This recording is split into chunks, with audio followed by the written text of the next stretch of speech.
দেখুন ভিডিওটা শেষ পর্যন্ত দেখুন। আর এই বাইকটার জীবনটা এখানেই শেষ।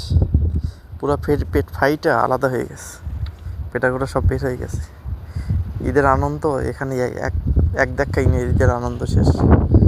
এই লঞ্চ মালিকদের, লঞ্চের চালকদের অসাবধানতার কারণে একটা জীবন ধ্বংস হয়ে গেল। দেখুন কি অবস্থা হয়েছে। ভিডিওটা শেষ পর্যন্ত দেখুন আর শেয়ার করে দেন। আপনার আত্মীয় স্বজন যারা আছে দূরে, তারা যেন সতর্কভাবে যাতায়াত করে। বিশেষ করে লঞ্চ গাড়ি এই ঈদের টাইমে প্রচুর অ্যাক্সিডেন্ট হয়, এটা আসলে বিপজ্জনক। ভিডিওটা সবাই শেয়ার করে দিন, আর শেয়ার করে সবাইকে দেখার সুযোগ করে দিন। দেখুন কি মানে জীবনটা কীভাবে বের হয়ে গেল।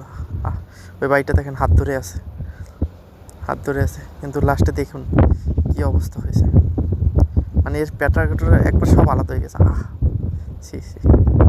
কি অবস্থা। আল্লাহ তুমি সবাইকে রক্ষা করো, এমন বিপদ যেন আল্লাহ কাউকে না দেয়। এই বাইকটার পা পুরো আলাদা হয়ে গেছে। আল্লাহ যেন এরকম